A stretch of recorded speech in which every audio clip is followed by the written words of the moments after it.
Welcome to coral minds. So guys, आज का topic है साइक्लोट्रॉन। देखिए, सबसे पहले साइक्लोट्रॉन होता क्या है, पहले इस बात को समझते हैं। साइक्लोट्रॉन एक ऐसा डिवाइस है जिससे हम कोई भी चार्जड पार्टिकल अगर होगा, point to be noted here, अगर कोई चार्जड पार्टिकल है, ठीक है, तो इसको हम एक्सेलरेट करवा सकते हैं। एक्सेलरेट, बहुत फास्ट स्पीड से इसको मूव करवा सकते हैं। क्या इस साइक्लोट्रॉन से न्यूट्रल जो होते हैं, मतलब जैसे न्यूट्रॉन्स है हमारे पास, क्या उसको एक्सेलरेट करवा सकते हैं? नो। वो क्यों नहीं कर सकते, वो हम बाद में समझते हैं, ठीक है। तो जो भी चार्जड पार्टिकल होगा उसको हम एक्सेलरेट करवा सकते हैं, बट इसकी कुछ लिमिटेशंस है, वो हम बाद में पढ़ लेंगे। तो चलिए देखते हैं पहले। देखिए, सो साइक्लोट्रॉन इज ए डिवाइस या machine which is used for accelerating charged particles या आयंस। अब देखिए इसका कंस्ट्रक्शन देखते हैं, ध्यान से समझिएगा। कंस्ट्रक्शन में क्या है, हमारे पास दो चैम्बर्स होते हैं, मतलब एक को हम बोल सकते हैं D1 and this is D2, या इनको हम किस नाम से जानते हैं? डीज के नाम से। दीज आर टू चैम्बर्स, ठीक है, D1 एंड D2। तो अब हमने क्या करना है, इनके बीच में जो है हमने एक गैप रखा है, ये वाला आप देख सकते हो गैप। अब इसमें हमने क्या करना है, पॉजिटिव चार्ज को रखना है, जिसको हमने एक्सेलरेट करवाना है, ठीक है। अब इसके साथ साथ हमने इन डीज को कनेक्ट किया गया है किसके साथ? हाई फ्रीक्वेंसी ऑसिलेटर के साथ। हाई फ्रीक्वेंसी ऑसिलेटर क्या काम करेगा, ये अपने हिसाब से हमें अगर पोटेंशियल डिफरेंस चाहिए ये प्रोवाइड कर सकता है, ठीक है। पोटेंशियल डिफरेंस अगर चाहिए तो ये प्रोवाइड कर सकता है, या कोई भी फ्रीक्वेंसी जो हमें चाहिए ये प्रोवाइड कर सकता है। That's why this is oscillator. Okay, दो चीजें हो गई, डीज भी हो गया और हाई फ्रीक्वेंसी ऑसिलेटर भी हो गया। अब इसके साथ साथ एक और चीज होती है, दैट इज हम यहां पे मैग्नेटिक फील्ड यूज करते हैं। तो मैग्नेटिक फील्ड जो है वो कैसे रखते हैं, हम ध्यान से समझेगा पॉइंट को। ये जो मैग्नेटिक फील्ड होता है उसको परपेंडिकुलर डायरेक्शन में रखते हैं डीज के, मतलब अगर डीज ऐसे है तो मैग्नेटिक फील्ड ऐसे होगा, ठीक है।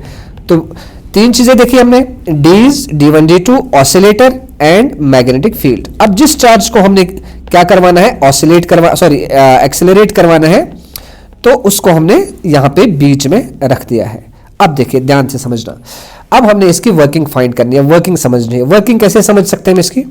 सबसे पहले मान लेते हैं जो हमारे पास D1 है या D2 जो है हमारे पास, this is negative and D1 is positive. D2 is negative and D1 is positive, because हमारे पास हाई फ्रीक्वेंसी ऑसिलेटर लगा है जो ऑल्टरनेट सोर्स है हमारे पास। बिकॉज ऑल्टरनेट सोर्स में आपको पता होगा एक चीज पॉजिटिव, एक साइकिल नेगेटिव होता है, ठीक है। तो मान लेते हैं हम, लेट्स कंसीडर कि D2 जो है that is negative charge and D1 जो है दैट इज पॉजिटिव चार्ज। अब मैं आपसे पूछ रहा हूं, आप मुझे बताइए, ये जो बीच में ये पॉजिटिव चार्ज है ये किस तरफ जाने की कोशिश करेगा? ऑब्वियस है, ये इस साइड जाने की कोशिश करेगा, पॉजिटिव नेगेटिव की तरफ जाने की कोशिश करेगा। तो जैसे ये इस तरफ जाने की कोशिश करेगा, अब ये डीज जो है ये perpendicular to the magnetic field है। पॉइंट समझना, बात को समझना, ठीक है। अब ये डीज जो है perpendicular to the magnetic field है, तो ये जो इसका पाथ होगा इस चार्ज का, क्योंकि आप पढ़ चुके हैं, जब भी किसी चार्ज को आप देख सकते हैं यहां पे, जब भी किसी चार्ज को किस में रखते हैं, किसी इलेक्ट्रिक फील्ड में रखते हैं, किसी भी चार्ज को आप इलेक्ट्रिक फील्ड में रख दो तो इस पर फोर्स अप्लाई हो जाती है, ठीक है। और ये चार्ज जो है, फिर आपको याद होगा, ये टॉपिक आपने पढ़ा होगा, ये चार्ज फिर सर्कुलर मोशन में घूमता रहता है, ठीक है। तो जैसे घूमता रहेगा ये, इसी तरह हम यहां पे देख सकते हैं, जैसे ये चार्ज इस डी में चला जाएगा, इस पर फोर्स अप्लाई हो जाएगा और ये सर्कुलर मोशन में आना स्टार्ट हो जाएगा, ठीक है। अब जैसे ही ये सर्कुलर मोशन में आना स्टार्ट हो जाएगा, ऐसे सर्कुलर मोशन में आ गया ये, अब ऑब्वियसली अब थोड़ी देर बाद ये बाहर निकलने की कोशिश करेगा।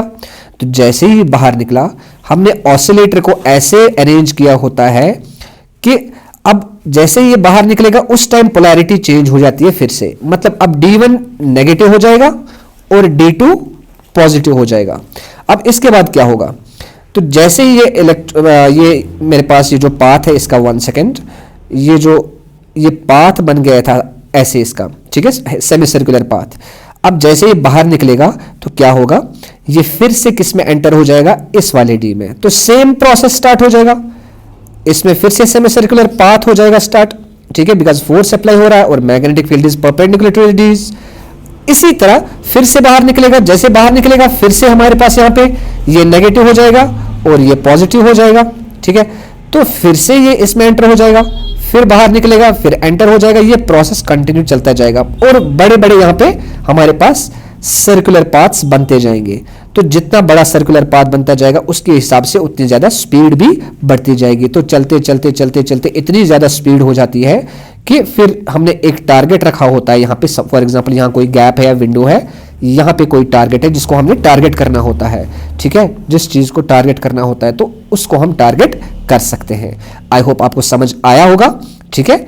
तो सबसे पहली बात, cyclotron is a device which is used to accelerate the charged particles, ठीक है, या आयंस बोल सकते हैं। अब इसके डेफिनेशन के लिए आप यहाँ पे देख सकते हैं, ये डेफिनेशन यहाँ पे आप देख सकते हैं, ठीक है। Is a machine to accelerate charged particles to high energies, ठीक है। तो इसको किसने बनाया था?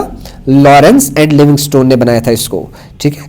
उसके बाद आप डायग्राम चाहेंगे तो ये डायग्राम यूज कर सकते हैं। उसके बाद यहाँ पे देख लेते हैं हम इसका थोड़ा सा एक्सप्रेशन क्या है। देखिए ध्यान से समझेगा, हमारे पास अब आपने देखा एक चीज आपने देखी यहाँ पे हमारे पास एक 1 सेकेंड, तो यहाँ पे आपने देखा हमारे पास जो है सर्कुलर पाथ बनता है।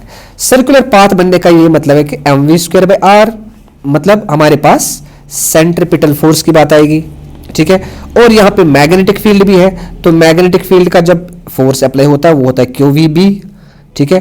तो इसी QVB की वजह से ये सर्कुलर पाथ बन गया था, तो that is equal to QVB।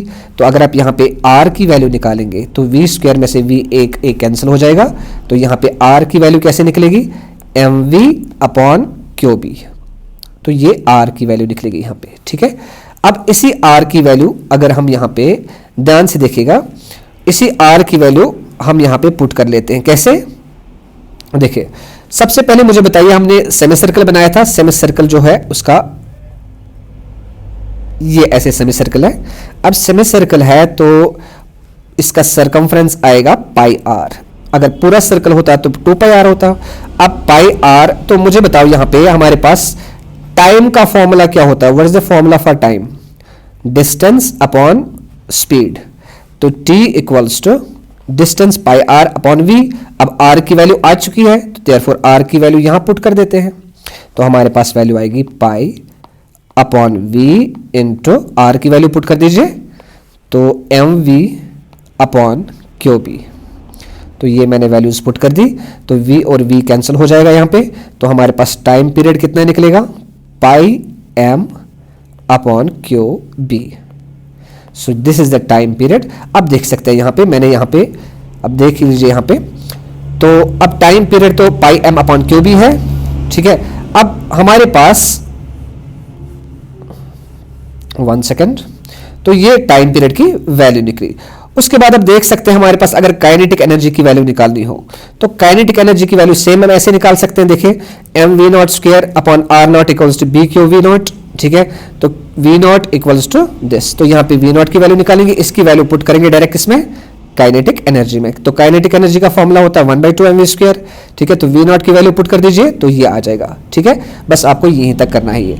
उसके बाद अब हम यहाँ पे देख सकते हैं जो टाइम पीरियड का फॉर्मूला है, देखिए जो हमारे पास टाइम पीरियड का फॉर्मूला है t इक्वल्स टू 1/νc। अब देखो यहाँ पे फ्रीक्वेंसी का उल्टा है, उसी को तो टाइम पीरियड कहते हैं हम। अब यहाँ पे आ जाएगा 2πm/qb, तो न्यूसी की वैल्यू क्या आ जाएगी? qb/2πm। तो देयरफॉर जो r की वैल्यू आ जाएगी यहाँ पे mv/qb, जो कि हम पहले ही निकाल चुके हैं, ठीक है। तो ये आप चाहेंगे तो यहाँ से कर सकते हैं आप साइक्लोट्रॉन डेफिनेशन, इसका प्रिंसिपल और इसका कंस्ट्रक्शन एंड वर्किंग। तो अब इसकी एक चीज है, साइक्लोट्रॉन की लिमिटेशन यही है कि इलेक्ट्रॉन्स को ये एक्सेलरेट नहीं कर सकता, बिकॉज इलेक्ट्रॉन का मास जो होता है बहुत ही कम होता है, ठीक है। तो वो जैसे उनको साइक्लोट्रॉन में रखते हैं तो वो आउट ऑफ द स्टेप चले जाते हैं, क्योंकि इनका मास बहुत ही कम होता है। वो इतनी ज्यादा स्पीड से मूव करते हैं कि वो पता ही नहीं चल जाता है कि कहाँ चले गए। तो इसीलिए उनके लिए दूसरा डिवाइस बनाया गया है, that is called betatron, not cyclotron, ठीक है। तो साइक्लोट्रॉन ही एक ऐसा डिवाइस है जो पॉजिटिवली चार्ज आयंस को एक्सेलरेट करवा सकता है, बट न्यूट्रॉन्स इसमें एक्सेलरेट नहीं हो सकते क्योंकि उनके पास कोई भी चार्ज नहीं होता है। So guys I hope you got it. तो कोई भी डाउट हो आप प्लीज़ कमेंट सेक्शन में लिख दीजिए, एंड वीडियो को लाइक, शेयर एंड सब्सक्राइब ज़रूर कीजिएगा। Thank you.